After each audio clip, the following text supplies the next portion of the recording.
Le journal. Bienvenue à cette édition d'information, les titres de l'actualité. Avec vous, Marina Moussavo. Opération de recensement des familles économiquement faibles à Libreville, au Vendo et à Kanda. Les chefs des quartiers sont à pied d'œuvre en vue de mettre en musique les mesures d'accompagnement social initiées par le chef de l'État en cette période de crise sanitaire. Lutte contre le Covid-19 dans la province du Wellington. Le procureur près du tribunal de première instance d'OIM durcit le ton et compte appliquer la loi face aux trafiquants d'immigrants clandestins dans cette province. Et puis, en religion, pas de célébration pascale ce vendredi au Gabon, une fête marquant la commémoration de la crucifixion du Christ en raison des mesures édictées par le gouvernement portant fermeture des lieux de culte.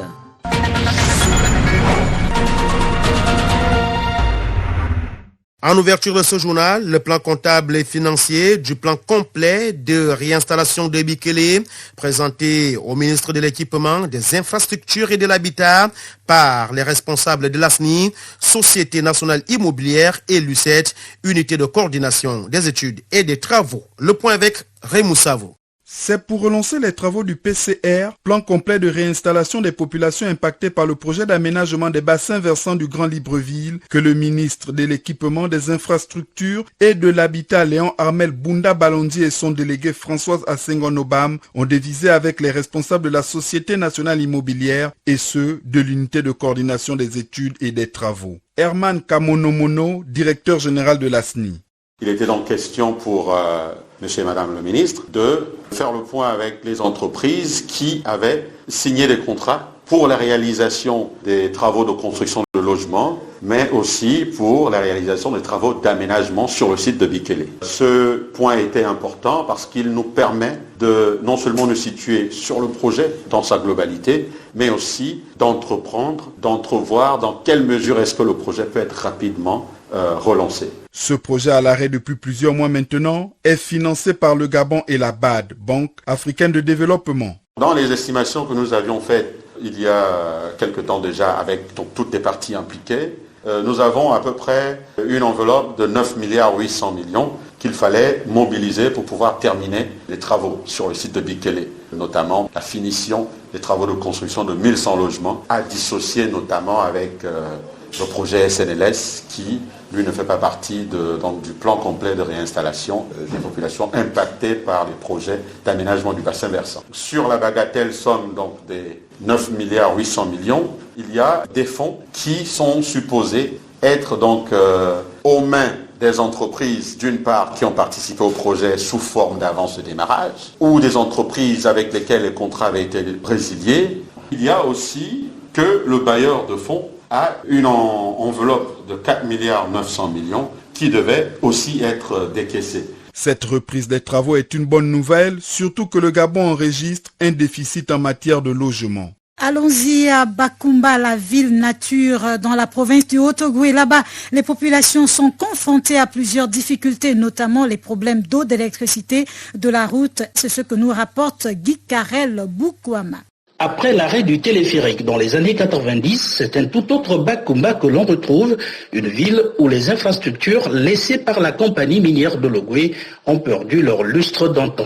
Les installations hydrauliques sont devenues vétustes, compliquant ainsi l'approvisionnement en eau potable. Jonas Limiti, maire de la commune. L'eau est de mauvaise qualité. Elle n'est plus traitée comme à l'époque du téléphérique. Les installations sont vétustes. On s'approvisionne 2 fois par jour. Oui, il faut remplir les seaux, les bassines. Sinon, le reste du temps, on n'a plus d'eau. À cette gymnastique décrite par l'édile de la ville nature se greffent d'autres préoccupations. L'éclairage public n'existe plus que de nom. Désormais, on circule dans l'obscurité au coucher du soleil. La route, qui pourtant est un facteur de développement, s'est fortement dégradée. En parlant de la route, l'axe Bakumba-Mwanda est aussi dans un piteux état depuis de nombreuses années. Pour se déplacer, vraiment, c'est tout un calvaire. Et qu'avec de fortes pluies, on a bien peur que la route ne s'effondre, puisque quelque part, il y a un ravin qui est là, et que vraiment les fortes pluies risqueront de couper la route en 2 étapes. Sinon, se déplacer, c'est un véritable calvaire. Concernant effectivement la route, vraiment si l'État ne fait aucun effort, on risquera, je ne le souhaite pas, d'assister à des accidents, parce que quand il pleut, la route glisse. elle est sans bitume, il y a même plus de latérite. C'est vraiment, la route est toute nue et que malheureusement toutes les voitures n'ont pas toujours de 4x4 et que même là les pauvres paysans ont du mal à écouler leurs produits. La route est un facteur de développement, mais nous interpellons vraiment les plus hautes autorités de l'État de vite intervenir vraiment pour ce problème de la route. Seul le centre médical vu de l'extérieur présente un nouveau visage après une récente cure de jouvence. Quant à la prise en charge des patients, on se limite simplement à la prescription des ordonnances. Depuis le quartier Lenala à Bakumba, Gikarel Bukwada Mongala pour Radio Gabon La Référence. Le saviez-vous? Il existe des gestes simples à connaître pour empêcher la propagation du coronavirus. On les appelle les gestes barrières. Quels sont-ils? Se laver fréquemment les mains avec un désinfectant à base d'alcool ou de l'eau et du savon. En cas de toux et d'éternuement, couvrez la bouche et le nez avec le coude fléchi ou un mouchoir. Jetez immédiatement le mouchoir et lavez-vous les mains. Évitez tout contact étroit avec une personne ayant de la fièvre et de la toux. Saluez sans se serrer la main. Évitez les embrassades. Nettoyez les objets et les surfaces souillées. Si vous présentez des symptômes de la grippe, fièvre, toux, éternuement, difficulté à respirer, ne vous rendez pas dans une structure sanitaire ou chez votre médecin traitant. Appelez le 1410. En lutte contre le Covid-19 au Gabon, dans la province du Wolente, les populations des villages aux frontières exercent le trafic des migrants face à l'urgence. Le procureur de la République près le tribunal de première instance d'Oyem a lancé un appel de conscientisation générale. Oyem, Firmin et Lébian Mozui. Pendant que la peur de contamination et de propagation du coronavirus préoccupe les plus hautes autorités, d'où la fermeture des frontières terre, air, mer dans le Wollentem, province des trois frontières. Certains compatriotes des villages impactés en zone rurale participent très activement à la traversée frauduleuse des immigrés clandestins. Face à cette préoccupante situation, le procureur de la République près le tribunal de première instance d'Oyem lance un appel de conscientisation préventive. À la sous-préfecture de Meyotier, frontière stratégique des trois pays, un notable édifie. En ce qui concerne le trafic proprement dit, le trafic n'y est pas, mais il se pose un problème où beaucoup de compatriotes ont des familles de l'autre côté, des belles familles. Donc, en d'autres termes, même les autorités qui sont sur place sont parfois impuissants parce qu'ils vivent avec nous ici. Lorsque quelqu'un a envie de faire quelques courses ou bien aller voir la belle famille, ou la belle famille peut venir de l'autre côté pour assister par exemple à un deuil, vous voyez que c'est des situations très compliquées où les autorités sont parfois impuissantes d'y intervenir à ce niveau-là. Situé à quelques jets de pierre, à raison de 200 francs seulement sur les taxis motos, la ville de Bébéine de la Guinée équatoriale et Eboro du Cameroun, dont le marché mondial fait l'actualité, vous accueille en quelques minutes seulement. Un jeune piroguier retrace les fondamentaux de cette coexistence longtemps entretenue aux allures d'un commerce très prisé. On ne peut pas lutter contre ça. C'est des pistes qui existent depuis plusieurs années. Même si vous envoyez 25 agents ici à Eboro, ils ne peuvent pas maîtriser toutes ces pistes-là. Il y a au moins une vingtaine de pistes ici, même nous-mêmes, natifs d'ici, il y a des pistes que nous ne contrôlons même pas. Il y a les pirogues, il y a beaucoup de choses. Il y a des choses qu'on ne peut pas maîtriser en frontière. Frontières fermées de part et d'autre, seuls les camions de vivres frais circulent. Depuis Meyotier pour Radio Gabon, la référence Firmin et les bien Mésuis. Face à cette situation qui expose toute la population wollentemoise en cette période de crise sanitaire, informé, le procureur près le tribunal de première instance d'Oyem compte appliquer la loi, rien que la loi. Écoutons Rodrigue Ondonfoumou au micro de Firmin et Lébian Mozui.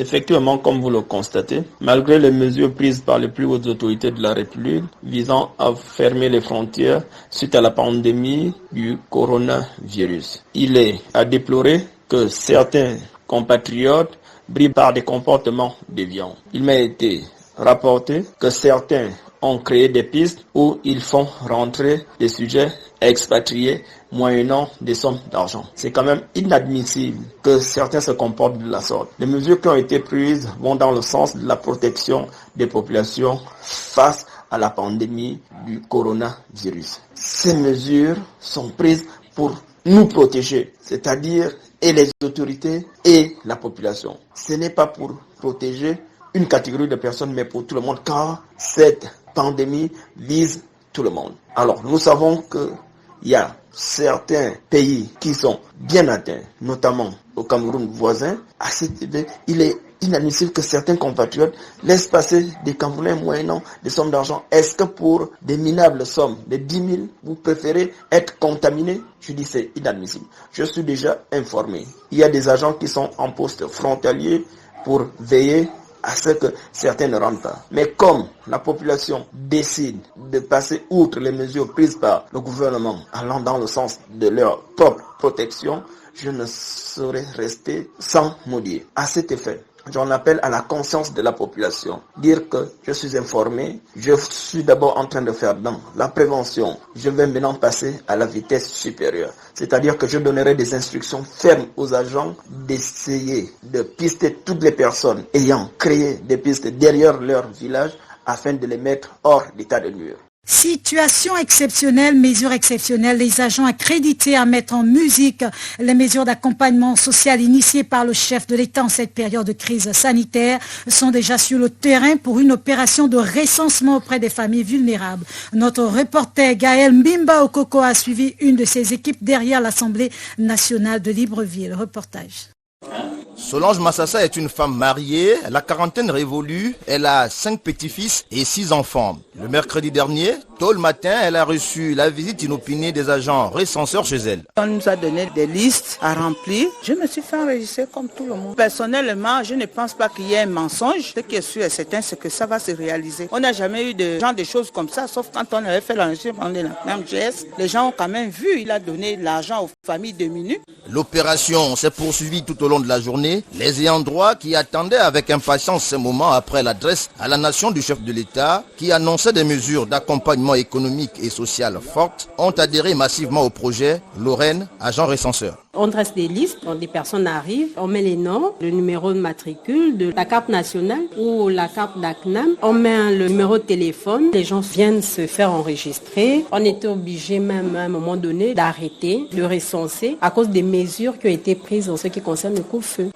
Ce recensement est géré par les chefs de quartier qui vont déposer les rapports aux mairies de leur arrondissement. Rosette Nzena, chef de quartier adjointe du Camboirou, zone derrière l'Assemblée. Le chef titulaire m'a dit de faire le recensement. Chacun vient à son tour de rôle. Après finir le travail, et pas remettre le chef titulaire, elle-même ira mettre ça à la mairie. Demain, j'ai dit aux gens de venir à partir de 10h jusqu'à 17h aussi. C'est à partir de l'Assemblée jusqu'à l'URSS là-bas. On monte jusqu'à l'université. Si le lancement de l'enrôlement des jeunes filles mères et des personnes économiquement faibles est salué par les populations, la concrétisation de celui-ci est fortement attendue. Comment reconnaître un Gabonais économiquement faible? La problématique était au centre de l'entretien qu'a accordé l'économiste Willy Ontia à Radio Gabon. Il est revenu sur la faisabilité de la mesure gouvernementale faisant suite à la gratuité de l'eau et de l'électricité. Écoutons l'économiste Willy Ontia au micro de Stéverine Bassati Matéa. On estime que les Gabonais économiquement faibles, c'est tous ceux qui gagnent moins du SMIC. Et le SMIC au Gabon était à 150 000. Donc toute personne qui est en dessous est reconnue par l'État gabonais comme Gabonais économiquement faible. Et le benchmark, c'est-à-dire la référence, c'est les revenus essentiellement. Donc sa capacité à subvenir à ses besoins de base quotidiennement. Pour les entreprises, en principe, qui sont dans le secteur formel, le minimum légal du salaire est à 150 000. Donc en principe, si elles respectent la légalité, elles payent des revenus au minimum de 150 000 et plus. Donc, ces personnes qui gagnent 150 000 et moins de 150 000 au niveau de l'entreprise, on peut le répertorier par les personnes qui ont les salaires les plus faibles. Pour les entreprises qui sont répertoriées légalement auprès de la sécurité sociale, on peut facilement répertorier. Mais la difficulté, elle se trouve dans l'informel. Tous ceux qui ont des bars, qui gèrent des petites affaires, des petits commerces, qui ne sont pas forcément répertoriés au niveau de l'administration centrale, ce sera difficile de pouvoir les répertorier. Le président de la République a prévu de mettre un fonds de 4 milliards pour soutenir les Gabonais économiquement faibles dans leur capacité à supporter leurs charges. Il reste maintenant au gouvernement à préciser les modalités. Et c'est dans la précision de ces modalités que nous saurons qui est impacté par cette décision et qui ne l'est pas. Le confinement partiel au Gabon semble être une bonne chose pour certaines femmes qui se lancent dans plusieurs activités pour chasser l'ennui. Des activités telles que l'enseignement, le commerce et toute autre activité sont au menu de leur service. Bernadette Zanyi a rencontré une femme active. Reportage. Après l'annonce par le gouvernement des mesures de lutte contre la propagation de la pandémie du Covid-19, administrations publiques et privées s'organisent afin de protéger leur personnel.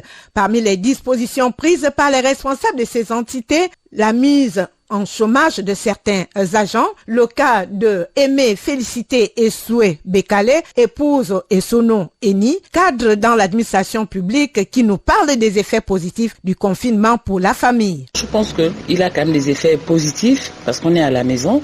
Cela permet à la famille de se retrouver, de faire des choses qu'on n'a pas l'habitude de faire en temps normal. Par exemple, de prendre le repas ensemble, maman avec les enfants, pour celles qui sont chefs de famille monoparentale, ceux qui sont en famille, le papa, la maman et les enfants, se retrouver à la table. Et pour madame aussi, faire un peu de sport à la maison, faire le ménage soi-même, pourquoi pas, faire des plats qu'on n'a pas toujours le temps de faire, mais là on a le temps de le faire pour permettre à sa famille d'apprécier certains mets un peu rares qui demandent beaucoup plus de temps. Présidente d'une association basée à Lambaréné et propriétaire d'une unité de transformation de manioc, elle nous explique comment elle occupe son temps en cette période. En ce temps de confinement, étant mis en chômage technique, j'occupe mon temps à suivre mes productions. Je chasse les tubercules de manioc, je transforme pour que nous ayons souvent des stocks suffisants, en plus de ce qui provient du quartier général, quartier Magnan à Lambaréné où est basée l'association. Là-bas, elles sont plus nombreuses, donc elles peuvent faire plus de quantité. Ici, je me suis qu'avec 3 membres qui vivent ici à Libreville pour permettre de continuer à livrer à nos clients. La crise sanitaire qui sévit le monde actuellement et particulièrement notre pays a emmené plusieurs femmes à s'improviser dans certaines activités telles que l'enseignement, le commerce, l'agriculture et bien d'autres. Nous vous le disions en titre, pas de commémoration ce vendredi 9 avril 2020 de la mort et la résurrection du Christ pour les chrétiens au Gabon. La célébration de la fête pascale a été interdite par les autorités gabonaises en raison du respect des mesures barrières édictées par le gouvernement dans la lutte contre la propagation du Covid-19. Mais que retenir de la symbolique du vendredi saint? Roland Sylvania Andem.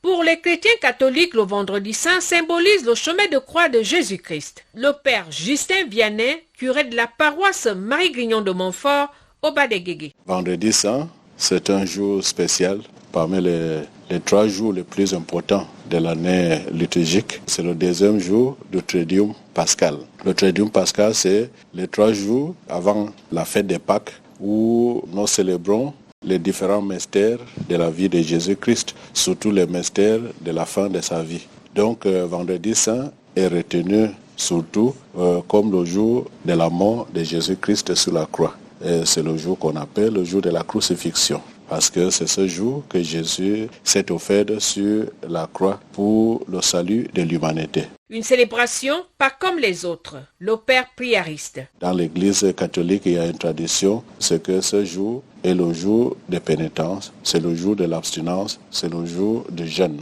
pour nous associer à la souffrance et à la passion et à la mort de Jésus-Christ. La célébration de ce jour retient 3 ou 4 grands moments. Les chrétiens de partout dans le monde, à partir de 15 heures, se mettent ensemble pour le chemin de croix. Nous, cette année, nous ne pouvons pas le faire à cause de la pandémie, mais c'est le premier moment de vendredi saint. Ensuite, il y a la prière que nous appelons la grande prière universelle. C'est une prière traditionnelle de l'Église où nous prions pour les intentions différentes des personnes, du monde, la vie de l'Église et la vie de nos gouvernants. Cette année, il y a une particularité. La congrégation pour le culte divin a élaboré une prière qui sera jointe aux 10 prières que nous avons déjà l'habitude de le faire. La prière contre la propagation du coronavirus. Rappelons qu'il est proposé aux fidèles au cours de cette période un chemin qui suit les étapes de la passion du Christ.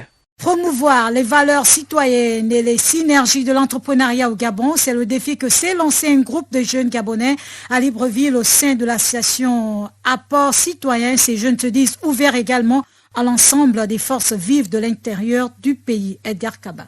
Sortir des postures d'assistanat permanent dans lesquelles certaines personnes s'y plaisent à y demeurer et toujours pointer un doigt accusateur à l'État, même quand il n'en est rien. C'est bien la source de motivation qui constitue désormais la vision commune de ces jeunes Gabonais, regroupés au sein de l'association L'Apport du Citoyen. Ces jeunes volontaires dévoués à la tâche nourrissent une ambition d'ordre constructif à partager, aussi bien avec l'arrière-pays qu'avec ceux d'ailleurs. Pierre Nsala Ondong, initiateur de ce projet, sur l'origine de l'idée. L'apport du citoyen, c'est une idée qui me vient de Dieu, parce que tout nous vient de Dieu, mais au contact de la pensée de Kennedy, qui dira en son temps, et vous donc, chers compatriotes américains, ne vous demandez pas ce que votre pays peut faire pour vous, mais demandez-vous ce que vous pouvez faire pour votre pays. C'est sur la base de cette remarquable idée que je me suis dit, pourquoi aujourd'hui le Gabonais ne songerait pas aussi à apporter à l'État ou à apporter au gouvernement, de sorte que nous ne restions plus seulement à attendre tout de l'État. Il s'est également prononcé sur les différents champs d'action. Aujourd'hui, nous voulons maximiser sur 2 pans. Premièrement, le pan citoyen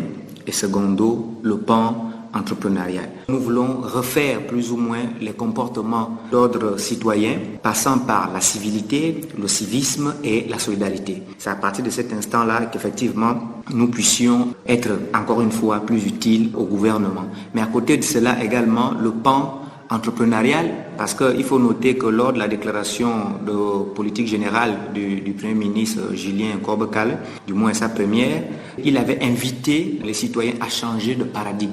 Et changer de paradigme ici, c'est de pouvoir aujourd'hui se lancer dans l'entrepreneuriat parce que la fonction publique ne peut malheureusement pas prendre tout le monde. On recommande au moins 2 idées de projet parce que c'est avec ces projets-là que nous allons effectivement dynamiser ou redynamiser notre association. Aujourd'hui, la situation du Covid-19, c'est une pandémie qui vient refaire aujourd'hui les comportements des citoyens gabonais et même aujourd'hui à travers le monde. Aujourd'hui, nous sommes une association, je dirais, naissante. Les moyens, nous ne les avons peut-être pas encore, mais de par notre vision, de par ce sur quoi nous voulons nous lancer, qu'est la citoyenneté, nous pensons que nous pouvons apporter beaucoup. Nous pouvons apporter beaucoup dans le sens où nous invitons, encore une fois, les populations en général et les citoyens gabonais en particulier, de se revêtir du civisme. Parce que pour nous, dans 2AC, le civisme est l'arme qu'il faut en ce moment pour venir à bout au Covid-19. Ces jeunes hommes de projet nous ont confié également qu'ils sont prêts à conjuguer avec le gouvernement gabonais et la population pour une société gabonaise plus dynamique et concurrentielle. Une note de nécrologie dans ce journal. Simplice Nguédé Manzela, ancien secrétaire général du PDG, Parti démocratique gabonais, entre 1994 et 2000 est décédé ce 9 avril 2020 au centre hospitalier universitaire de Libreville des suites d'une maladie. Nick Jocelyn Fouba retrace le parcours du natif de la province de Logouelolo. Le natif de la province de Logouelolo, qui vient de tirer sa révérence, est diplômé en économie et enseignant de carrière. L'homme a marqué l'histoire de la vie politique de notre pays, le Gabon. Ancien membre de l'Association générale des étudiants du Gabon, il rallie le PDG, le Parti démocratique gabonais, sitôt rentré au pays natal. Longtemps proche d'Étienne Guy Mouvaga Tuba, il apprend auprès de ces derniers. Député du département de Mulundu à Lastourville, il est candidat malheureux au poste de président du groupe parlementaire PDG en 1991 face à Guy Zoubandama. L'homme se forge à travers ses expériences. Il retrouve le même adversaire 3 ans plus tard dans la lutte pour le secrétariat général du PDG. Mais cette fois, il sort vainqueur. Secrétaire général du PDG de 1994 à 2008, il a œuvré à la bonne marche de cette formation politique en contribuant avec succès à plusieurs batailles électorales, présidentielles, législatives, municipales et sénatoriales. Il démissionne du PDG, le Parti démocratique gabonais, le 4 avril 2016 pour l'opposition. Simplice Nguédé Manzela laisse une nombreuse famille. Il quitte le monde des vivants à l'âge de 72 ans.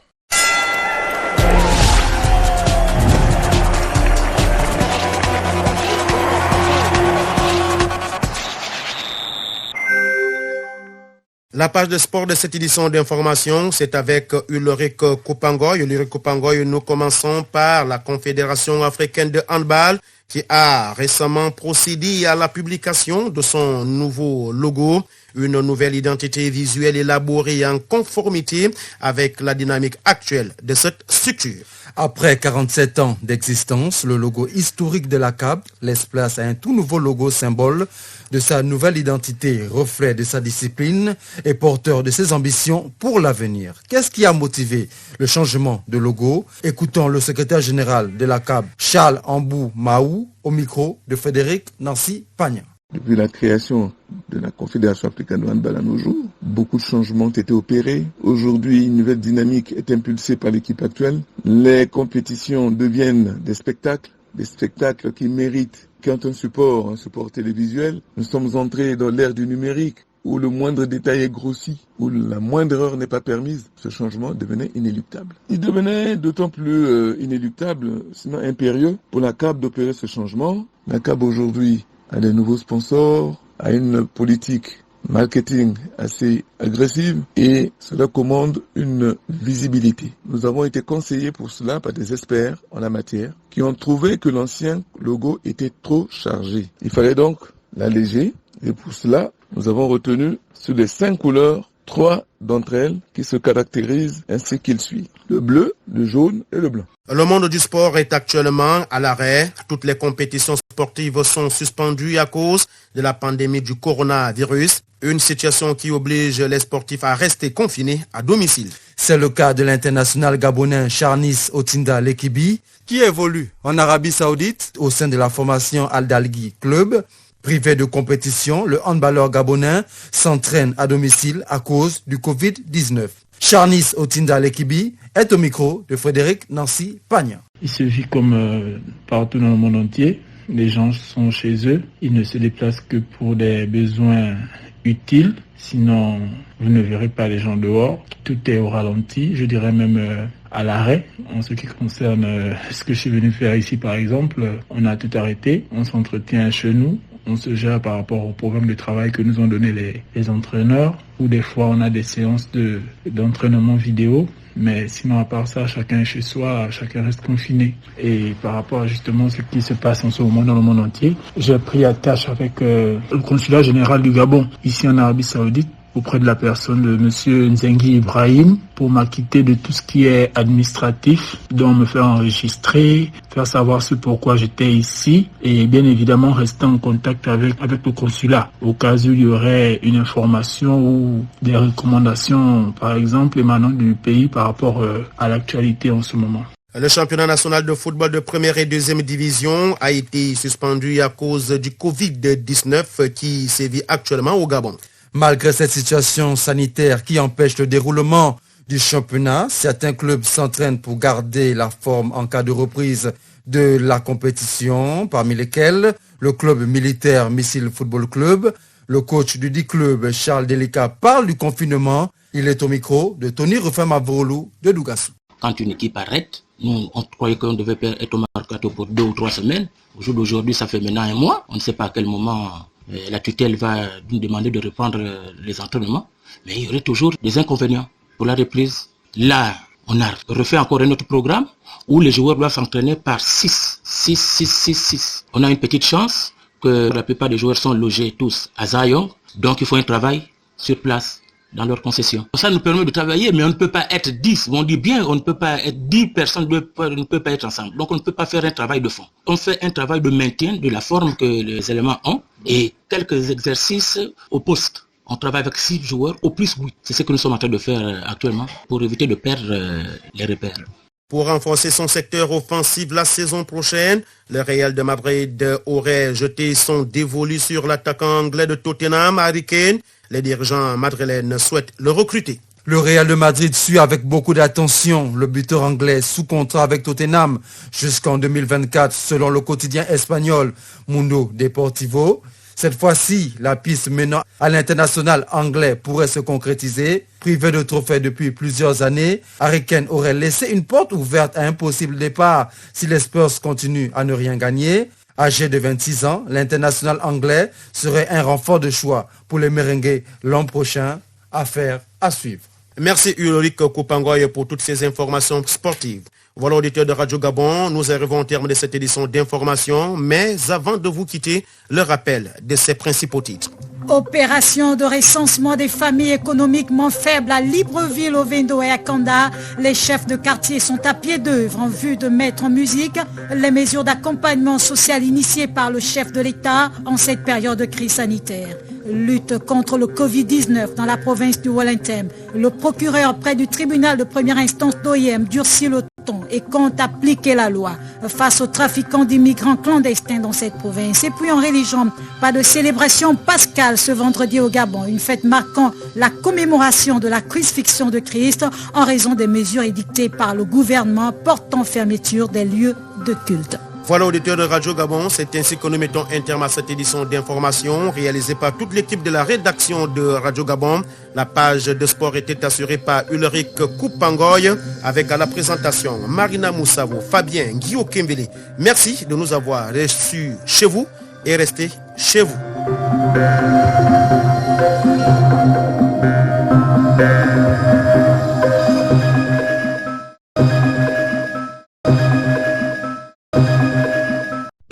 Vous êtes câblé sur Radio Gabon émettant de Libreville, 88.7, 96.5 FM. Où que vous soyez, nous sommes avec vous.